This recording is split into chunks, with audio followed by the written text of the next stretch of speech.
The Grand Assembly Hall of Zorith Prime was a spectacle of alien ingenuity, its crystalline domes refracting starlight into prismatic cascades across the floor. Delegates of dozens of species occupied floating platforms that hummed softly as they adjusted to height preferences. Marcus Kane stood at the center, an island of calm amidst the dazzling chaos, his sharp eyes taking in the room with practiced precision. He adjusted his tailored suit, a blend of Earth fashion and subtle nods to galactic trends. The human diplomat cut an impressive figure, even among alien dignitaries towering twice his size. His voice was steady and resonant as he addressed the council, each word deliberately chosen. "Humanity may be new to this table," Marcus said, his gaze sweeping the assembled council members, "but we bring more than technology and resources. We bring resilience, innovation, and the willingness to cooperate for a better future." A low murmur rippled through the chamber. Some species, like the reptilian Torquath, nodded approvingly. Others, like the insected Zentari delegates, exchanged unreadable glances. High Chancellor Veltrax sat motionless, his crimson eyes fixed on Marcus with predatory intensity. "Cooperate?" Veltrax's voice, smooth yet venomous, cut through the air. "Your species has barely scratched the surface of interstellar travel. Cooperation implies equality, Ambassador Kane, and humanity has yet to prove itself." Marcus smiled, a calculated expression that betrayed neither irritation nor intimidation. "Perhaps, Chancellor Veltrax. But proof, as they say, lies in actions, not words." The room buzzed with intrigue, but Marcus noted Veltrax's tightening jawline, a subtle crack in the Chancellor's otherwise composed demeanor. Later that evening, the council convened for a ceremonial banquet in the crystalline atrium. Marcus moved among the dignitaries, exchanging pleasantries and studying faces. He knew humanity's inclusion in the council had not been unanimously welcomed. Veltrax, in particular, seemed determined to discredit Earth at every turn. As Marcus sipped a glass of deep amber wine, something vaguely resembling Earth's whiskey, he felt a prickle at the back of his neck. His instincts, honed through years in Black Ops, flared like a warning beacon. He casually scanned the room, his relaxed posture betraying none of the alertness coiled within him. The assassin moved through the crowd with practiced ease, cloaked in the guise of a server. The figure's alien features, slightly translucent skin and elongated limbs, marked them as an Aelith, a species known for their mercenary tendencies. Marcus noticed the slight bulge in the server's sleeve, the telltale sign of a concealed weapon. He continued his conversation with a curious Torquath diplomat, his voice calm as he observed the assassin's approach in the periphery. The server drew closer, weaving through the crowd with a tray of drinks. Their movements were smooth, almost too smooth. As the server reached Marcus, they extended the tray with one hand while the other shifted slightly, drawing a sleek, iridescent blade from their sleeve. Marcus moved faster than any human should have been able to. In a single, fluid motion, he stepped sideways, grabbed the server's wrist, and twisted. The alien cried out as the blade clattered to the floor. Gasps echoed through the atrium as Marcus slammed the would-be assassin onto the ornate table, shattering glassware and scattering plates. The room fell silent. Marcus leaned in close, his voice cold and precise. "Who sent you?" The assassin hissed, their voice a garbled mess of alien syllables. Marcus pressed harder, his military training surfacing as he wrenched a hidden comm device from the alien's collar. "Security!"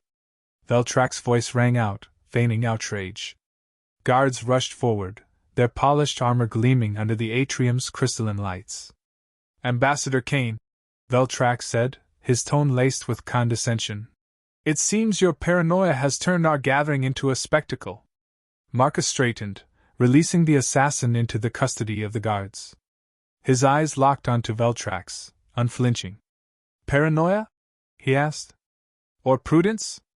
The council members murmured among themselves as the guards escorted the assassin away. Veltrax's facade of calm was cracking further, and Marcus could see the frustration simmering beneath. Later that night, Marcus sat in his private quarters, a small but well-secured suite aboard Zorith Prime. The comm device he had confiscated from the assassin lay on the desk before him. Athena, his personal AI assistant, flickered to life on a nearby console. Analysis complete, Athena reported, her voice crisp and efficient. The device is of Centauri origin. It's a standard-issue communication unit used exclusively by military operatives. Marcus leaned back, his mind racing. Veltrak had gone too far this time. An assassination attempt, especially on neutral ground, was a declaration of intent. Send a report to Earth, Marcus instructed. And secure the evidence. If Veltrak wants to play dirty, we'll show him humanity isn't an easy target. Understood, Athena replied. Do you plan to confront the Council tomorrow? Marcus's lips curled into a faint smile, though his eyes remained cold. Oh, I'll confront them. But not as the diplomat they expect. The next morning, the council chamber was tense. Delegates whispered among themselves as Marcus entered, his steps measured and deliberate. He placed the comm device on the central dais, its metallic surface gleaming under the chamber's lights. This, Marcus began, his voice carrying authority, was retrieved from the assassin who attempted to take my life last night. The room fell silent. Veltrak's crimson eyes narrowed, but he remained motionless. The device, Marcus continued, is of Centauri origin. I expect the Council to investigate this matter thoroughly. Veltrak finally spoke, his tone dripping with mockery. And how, Ambassador Kane, do we know this isn't a fabrication? Humanity has always been creative with their narratives. Marcus stepped closer, his voice low but lethal. Chancellor Veltrak, I don't deal in fabrications. If you doubt me, feel free to test just how far humanity's creativity extends. The room buzzed with tension. Marcus turned to the rest of the council, his expression hard as steel. Humanity joined this council to build alliances, not to endure assassination attempts. If this is the treatment we can expect, then perhaps it's time we reevaluated our position. He let his words hang in the air, the weight of his challenge pressing on the gathered delegates. Without another word, Marcus exited the chamber, leaving a room full of unsettled dignitaries in his wake. The lights in Marcus Kane's quarters dimmed as Athena, his AI assistant, projected a rotating hologram of the confiscated Centauri comm device. Marcus sat at the edge of his desk, his sharp gaze locked on the glowing object. Despite the quiet hum of Zorith Prime outside, the room thrummed with tension. Run it again, Marcus ordered, his voice steady but edged with frustration. Athena's holographic form flickered into focus, a humanoid figure outlined in shimmering blue. I've analyzed the device 3 times. Encryption patterns confirm it's Centauri military grade. Either the assassin acted under Veltrak's orders, or someone wants it to look that way. Marcus rubbed his temples, his mind calculating possible angles. The timing is too precise. The Centauri had everything to gain by silencing me. Veltrak's smugness wasn't just bluster, it was a warning. Athena tilted her head. Logic suggests Veltrak anticipated this reaction and is banking on the Council's inertia to avoid consequence. Then we'll give him something he can't ignore, Marcus said, standing abruptly. Prep the device's data for extraction. I'm going to get answers, one way or another. The Centauri consulate on Zorith Prime was an imposing structure of polished obsidian and luminescent accents, an architectural testament to their dominance. Marcus approached its gates, his steps deliberate. 2 Centauri guards, their insect-like exoskeletons glinting under the station's artificial light, crossed their glaive-like weapons to block his path. Ambassador Kane, one of them hissed, their voice a mixture of clicks and guttural tones. You have no scheduled appointment. I'm not here for pleasantries, Marcus replied coolly. He held up the confiscated comm device. This was recovered from an assassin who tried to kill me. Your people owe me an explanation. The guards exchanged a glance, their antennae twitching. After a tense pause, one stepped aside. Wait here.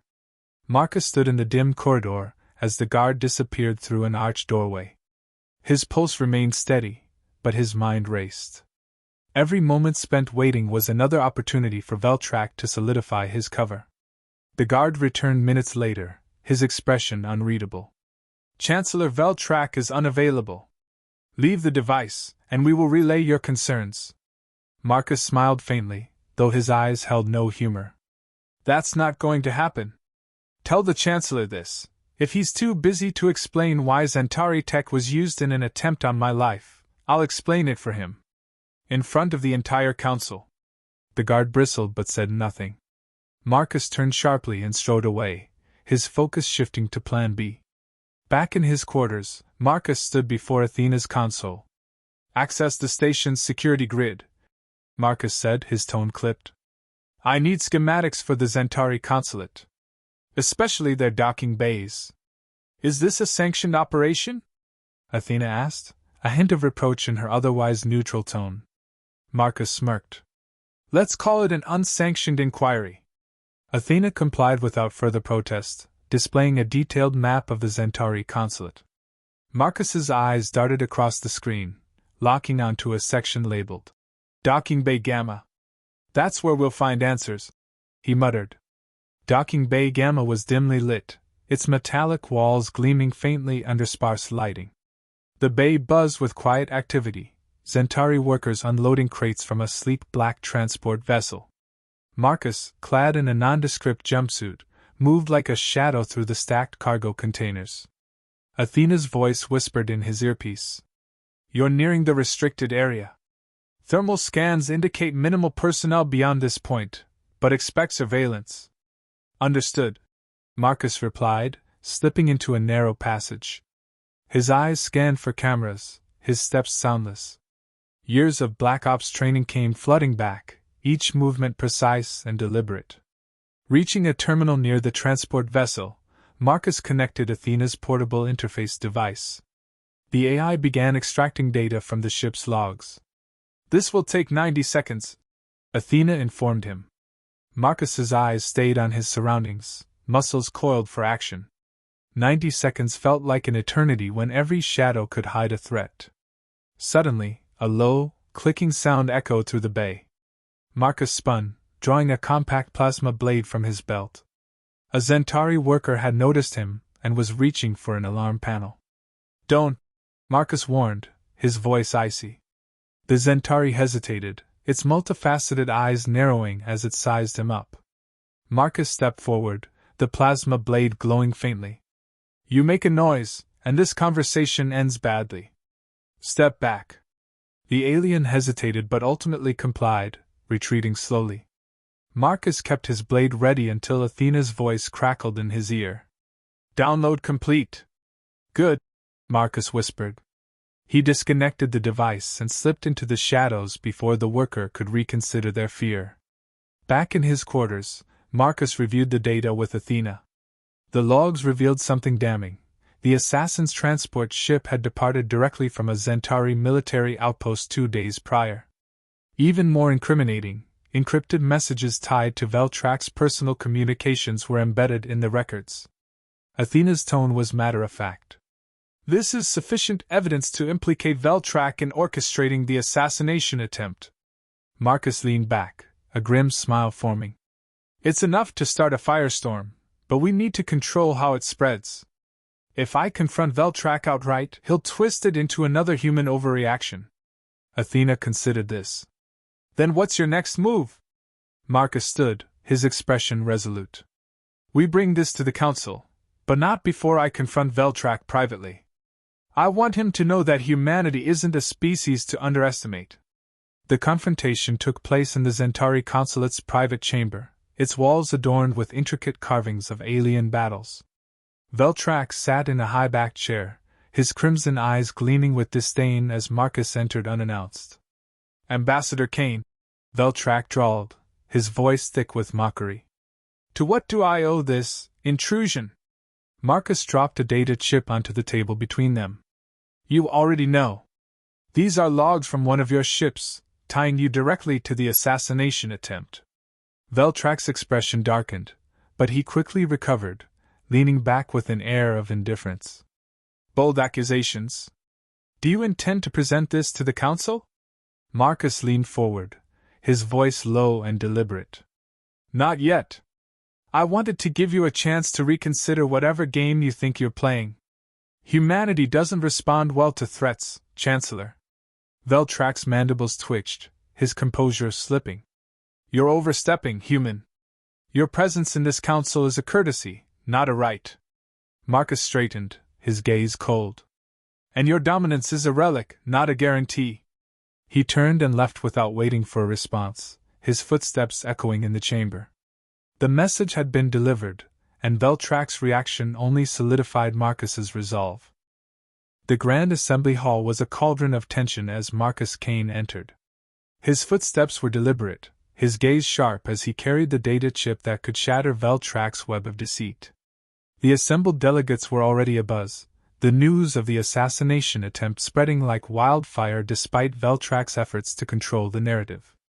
The High Chancellor sat in his elevated seat, his crimson eyes glaring down at Marcus as though he could crush the human diplomat with a look. Veltrax's usual air of smug authority was now tinged with unease, though he masked it well behind his imposing demeanor. Ambassador Kane, Veltrax intoned, his voice steady, but the faint edge betrayed him. You've demanded an emergency session. I trust you have a reason compelling enough to justify this disruption? Marcus stepped into the center of the chamber, his figure dwarfed by the towering crystalline walls and floating platforms. The gathered delegates turned their attention to him, a mix of curiosity, skepticism, and muted support etched on their faces. I do, Marcus began, his voice calm but resonant. Last night, an attempt was made on my life. A murmur spread through the chamber like ripples in water. Marcus let it linger before raising his hand, silencing the noise. The assassin, he continued, was in possession of this. He held up the data chip between two fingers, letting the light catch its reflective surface. A device of Zentari origin. And the evidence I've gathered implicates none other than Chancellor Veltrax in orchestrating the attack. The room exploded into chaos. Delegates shouted over one another, their voices clashing in a cacophony of disbelief, outrage, and whispered speculation. Veltrax, to his credit, remained composed, though his mandibles twitched with barely concealed fury. This is an absurd accusation, Veltrax bellowed, his voice cutting through the uproar.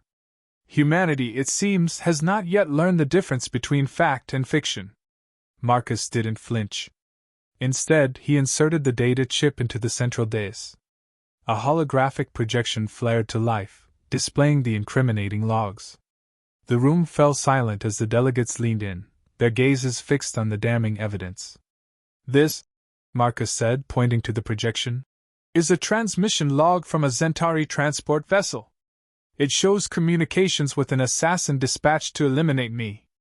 The orders were encrypted using a protocol linked to Chancellor Veltrax's personal network. Veltrax stood, his imposing frame towering above the assembly. This is a fabrication. A desperate attempt by humanity to undermine the Council's authority. Desperate? Marcus countered, his voice rising just enough to command attention. The only desperation I see is yours, Chancellor.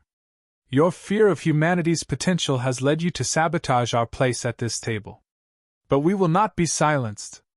The tension in the room was palpable as Marcus turned to address the rest of the council. Humanity joined this alliance to contribute to the greater good. But if our inclusion makes us a target for assassination, then perhaps the council's integrity is worth questioning. The murmurs began again, quieter this time, as the delegates processed his words. A voice broke the silence, calm and measured. It belonged to Kael'ren, the representative of the Serath, a species known for their wisdom and neutrality. Ambassador Kane, Kael'ren began. The evidence you've presented is compelling. But the implications are grave. Do you have any further proof to substantiate these claims? Marcus nodded. I anticipated that question. He gestured to the dais, and Athena's voice emerged from the speakers, clear and precise. I am Athena, Ambassador Kane's AI assistant. During an unsanctioned investigation, I extracted data from the Zentari consulate's docking bay. The logs confirm that the assassin's transport vessel departed from a Zentari military outpost under Chancellor Veltrax's jurisdiction. The hologram shifted, displaying detailed timestamps and departure records. Kael'ren's expression remained neutral, but the weight of the evidence was unmistakable. "Enough of this!" Veltrak roared, slamming his clawed hand onto the armrest of his seat. "You dare infiltrate Centauri property and present stolen data as credible evidence? This is an act of war!" Marcus met Veltrak's glare with icy resolve. "No, Chancellor. An assassination attempt is an act of war. What I've done is uncover the truth." The council buzzed again, the voices of various species colliding in a chaotic debate. Kael'ren raised a hand, silencing the room. "Ambassador Kane," Kael'ren said, "and Chancellor Veltrak, these accusations and counteraccusations threaten the very fabric of this alliance. I propose an immediate independent investigation to verify these claims. Until its conclusion, Chancellor Veltrak should temporarily step down from his position." Veltrak's mandibles flared in outrage. "This is preposterous! You cannot strip me of my authority based on the words of a human." Kael'ren's voice was calm but unyielding. "The integrity of this council demands impartiality. If you are innocent, the investigation will exonerate you." Marcus stepped forward. "I agree to the investigation. Humanity has nothing to hide." Veltrak seethed, his gaze burning with hatred, but he could see the tide turning against him. The other delegates, wary of siding too overtly, nodded their agreement to Kael'ren's proposal. After the session, Marcus returned to his quarters, exhaustion creeping in despite the victory. Athena's holographic form appeared as he sank into a chair. "That went better than expected," Athena remarked. Marcus exhaled slowly. "It's a start. Veltrak won't go down without a fight, but at least the council is questioning him now." Athena's tone shifted slightly. "I've detected increased activity in Centauri communication channels. Veltrak may be planning a counterstrike." Marcus nodded, his jaw tightening. "Let him try. Humanity didn't claw its way out of Earth's chaos just to be bullied into submission. If Veltrak wants a fight, he'll get one." Athena tilted her head. "And the council?" Marcus smiled faintly. "The council will see what humanity is made of. We're not here to be subordinates. We're here to stand as equals, or not at all."